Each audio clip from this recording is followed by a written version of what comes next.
Premanisme berbaju ormas kini tak lagi jadi rahasia, tapi ujian nyata bagi negara. Dari pendudukan lahan hingga intimidasi berskala masif, publik menuntut satu hal, yakni ketegasan. Di tengah tekanan publik dan sorotan politik, pemerintah ditantang membuktikan nyali apakah serius menertibkan atau hanya sekedar lip service. Grip Jaya jadi sorotan. Satgas terpadu dibentuk, hukum digerakkan. Tapi cukupkah ini? Apakah negara masih berdaulat di hadapan ormas yang menyalahgunakan legalitasnya? Inilah hot topic, topik terhangat terkait isu-isu di nasional dan internasional yang berdampak signifikan terhadap kita semua.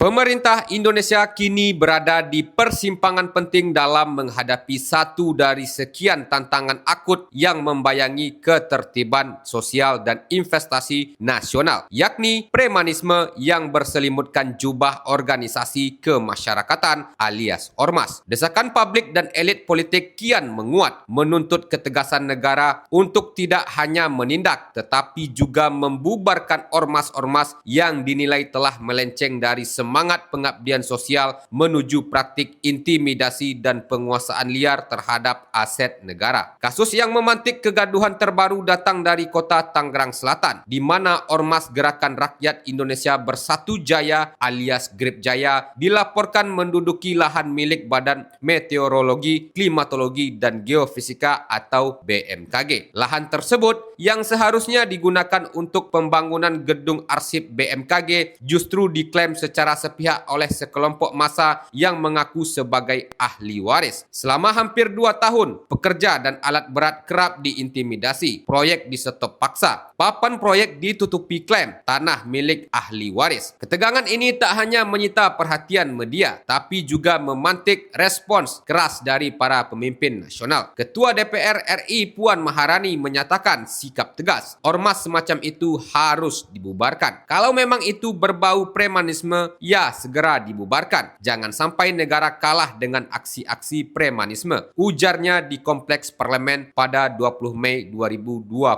lalu. Puan juga mendesak evaluasi menyeluruh terhadap seluruh ormas yang berpotensi mengganggu ketertiban umum. Baginya, pembubaran bukanlah tindakan represif tanpa dasar, tetapi bentuk penegasan hukum dan tanggung jawab negara dalam melindungi warganya dari intimidasi kolektif yang terorganisir. Wakil Menteri Dalam Negeri atau Wamendagri Bima Arya Sugiarto tak kalah tegas saat berkunjung ke Padang, Sumatera Barat pada 29 Mei 2025. Ia menegaskan bahwa Kemendagri mendukung penuh kepala daerah yang ingin mengambil jalur hukum terhadap ormas yang kelewat batas. Kalau cukup bukti dan dasar hukum yang kuat, ya proses saja. Bisa masuk delik pidana, kata mantan wali kota Bogor itu. Menurut Bima Arya, bila ormas tersebut hanya terdaftar di Kemendagri dan tidak berbadan hukum, maka proses administrasi pembatalan pendaftarannya menjadi wewenang Kemendagri. Namun jika ormas berbentuk perkumpulan badan hukum, pembubaran merupakan ranah Kementerian Hukum dan HAM. Ia mencontohkan kasus pendudukan lahan BMKG sebagai bentuk gangguan serius terhadap ketertiban dan bahkan investasi. Tindakan ormas ini tidak hanya meresahkan, tetapi juga mempengaruhi pertumbuhan ekonomi. Tegasnya, Menko Polhukam Budi Gunawan mengungkapkan bahwa pemerintah kini membentuk Satgas Terpadu Operasi Penanganan Premanisme dan Ormas. Satgas ini akan melibatkan TNI, Polri, serta seluruh instansi pemerintah dalam satu komando terpadu untuk menindak tegas ormas bermasalah. Negara tidak akan tinggal diam terhadap tindakan yang mengancam stabilitas nasional dan ketertiban sosial, kata Budi. Publik turut menyatakan dukungan melalui program radio RRI. Masyarakat dari berbagai daerah meminta pemerintah tak ragu membubarkan ormas yang menyalahgunakan legalitasnya untuk melakukan tindakan premanisme.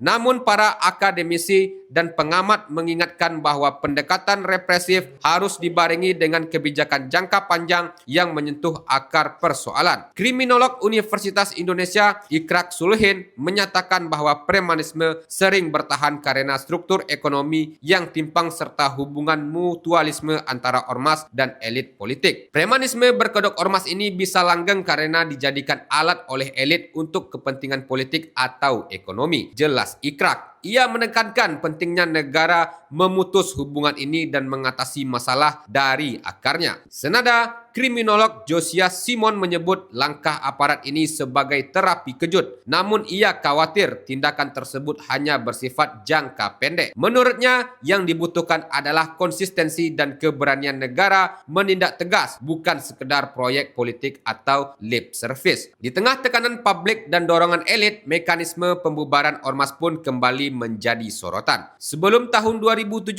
pembubaran harus melalui pengadilan sesuai amanat Undang-Undang Nomor 17 Tahun 2013. Namun, setelah terbitnya Perpu Nomor 2 Tahun 2017, pemerintah bisa mencabut legalitas ormas secara administratif jika terbukti melanggar ketentuan yang diatur dalam pasal 59.